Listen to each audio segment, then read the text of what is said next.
Panchkula sector 6 के MSME भवन के बाहर आज हवन किया गया। हरियाणा सरकार के एमएसएमई विभाग के अधिकारियों को सद्बुद्धि देने के लिए व्यापारियों ने प्रार्थना की। हरियाणा के इंडस्ट्रियलिस्ट व व्यापारी वर्ग ने करी गांधीगिरी। हरियाणा सरकार के एमएसएमई विभाग के अधिकारियों को सद्बुद्धि देने के लिए हवन किया गया। हरियाणा के उद्यमी और व्यापारी ये सभी अधिकारियों को सद्बुद्धि देने की प्रार्थना भी करी। अजयवीर सहगल समाज सेवी इंडस्ट्रियलिस्ट व हरियाणा चैम्बर ऑफ कॉमर्स के मेंबर व ओपेरा चैरिटेबल फाउंडेशन के कर्ताधर्ता का कहना है कि हरियाणा सरकार में एमएसएमई एक्ट 2016 में लागू हुआ था। मध्यम वर्ग के इंडस्ट्रियलिस्ट व व्यापारियों के लिए मुश्किलों का आसान करने की कवायद मानी जाती थी। इस एक्ट के अनुसार इंडस्ट्रीज व व्यापारियों के पेमेंट से जुड़े मामले एमएसएमई विभाग 90 दिनों के अंदर अवार्ड देता था। पिछले 3 वर्षों से भारत में कामयाबी की मिसाल हरियाणा के सबसे काबिल मुख्यमंत्री व ब्यूरोक्रेसी के अफसरों के बावजूद एमएसएमई विभाग 3 सालों से कचरे की चाल से रेंग रहा है। जिस काम के लिए एक्ट में 90 दिन का समय नहीं किया गया है वह काम 33 सालों के बावजूद लंबित पड़े हुए हैं। इस वक्त लगभग 600 के एमएसएमई विभाग के पास पेंडिंग है। अजयवीर का कहना है कि एमएसएमई विभाग ने उन्हें उनके इंडस्ट्रीज भाइयों को इतना परेशान किया है कि मजबूरन उन्हें सबक सिखाने के लिए वह उन्हीं के विभाग के बाहर सुबह 9:30 से 11 बजे तक हवन शुरू किया। ईश्वर उन्हें सद्बुद्धि दे और वह अपने कार्य को तीव्र गति से कर पाए। कैसे काम करता है एमएसएमई विभाग? किसी भी उद्योग या व्यापार में समय से भुगतान बहुत ही आवश्यक है। यदि समय से इंडस्ट्रियलिस्ट को अपनी पेमेंट ना मिले तो वह तरक्की नहीं कर पाता। इन्हीं मुश्किलों को देखते हुए 2016 में एमएसएमई एक्ट लागू किया गया था, जिसमें शिकायत प्राप्त होने पर एमएसएमई काउंसिल को 90 दिनों के अंदर किसी भी डिस्प्यूट का सेटलमेंट करवाना आवश्यक था ताकि ease of doing business maintain रहे। एमएसएमई विभाग शिकायत मिलने पर सबसे पहले सेटलमेंट करवाने की कोशिश करता है और यदि अगर सेटलमेंट ना हो तो आर्बिट्रेटर अपॉइंट करके आर्बिट्रेटर कोई अवार्ड करने की पावर थी, लेकिन पिछले कुछ वर्षों से आर्बिट्रेटर से सीधे अवार्ड करने की पावर वापस ले ली गई है। आर्बिट्रेटर को अपनी रिपोर्ट दोबारा से काउंसिल में जमा कराने को कह दिया गया है।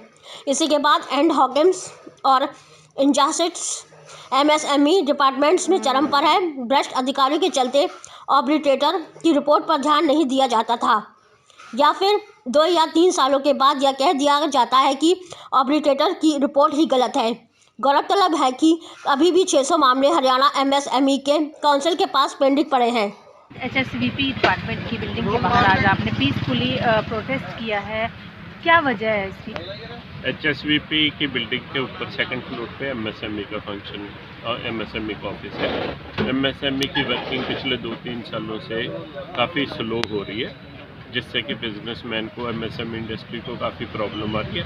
उसी को ध्यान में रखते हुए ये हवन कराया गया कि हे भगवान, हमारे ऑफिसर्स को हमारे मुख्यमंत्री जी के ये नोटिस में आए और जो अच्छे ऑफिसर्स हैं काफ़ी हमारे हरियाणा में ब्यूरोक्रेट्स और मुख्यमंत्री भी, तो उनके नोटिस में लाने के लिए ये सारा काम किया गया ताकि इसकी जो वर्किंग है एमएसएमई की उसको इम्प्रूव कराया जाए। व्यापारियों को किस तरीके की परेशानी आ रही है सर? परेशानी एमएसएमई में एक 2006 एक्ट है एमएसएमई में, जो कि सेंट्रल गवर्नमेंट ने बनाया हुआ है और उसके अंडर फिर हरियाणा गवर्नमेंट ने कुछ अपने रूल्स बना रखे। तो 2006 जो एक्ट है उसमें एक प्रोविज़न है कि एमएसएमई की जो भी पेमेंट्स वगैरह लेट होती हैं किसी भी सप्लायर से, चाहे वो गवर्नमेंट है चाहे वो प्राइवेट है, तो आप एमएसएमई काउंसिल जो इंडस्ट्री डिपार्टमेंट के अंडर है उसको अप्रोच करते हो। वो 90 डेज़ में आपका रेजोल्यूशन करते हैं, ये एक्ट में लिखा हुआ है। बट यहाँ पर क्या हो रहा है, अभी पिछले 3 सालों में 2-2, 3-3 साल कोई उसके ऊपर एक्शन ही नहीं होती, जिसके कारण एमएसएमई इंडस्ट्री को काफ़ी प्रॉब्लम आती है। एमएसएमई डिपार्टमेंट बनाने का बेसिक ऑब्जेक्टिव है कि एमएसएमई को प्रमोट किया जाए। किसी भी स्टेट गवर्नमेंट के लिए एमएसएमई जो इंडस्ट्री है वो इकॉनमी की, टैक्सेशन की, एम्प्लॉयमेंट की बैकबोन है और अगर स्टेट गवर्नमेंट ही एमएसएमई के लिए इस तरह या वर्किंग वाले ब्यूरोक्रेट्स इस तरह बिहेव करेंगे तो इंडस्ट्री नहीं ग्रो कर सकती। और हमारे कंट्री में इस समय काफ़ी ज़्यादा ज़रूरत है कि हमारी इंडस्ट्री भी ग्रो करे, लोगों को एम्प्लॉयमेंट भी मिले और इकॉनमी भी प्रॉस्पर करे। तो इस तरीके का प्रोटेस्ट करने का आइडिया कहाँ से आया आपको? ये हमारे हिंदू धर्म में है कि हम जो भी चीज़ नोटिस में लाना चाहते हैं, गांधी जी ने हमें नॉन वायलेंस सिखाई है, तो ये एक अच्छा तरीका है भी हम किसी को डिस्टर्ब भी ना करें, क्योंकि कंट्री तो हमारा है, हमारे इलेक्टेड रिप्रेजेंटेटिव्स हैं।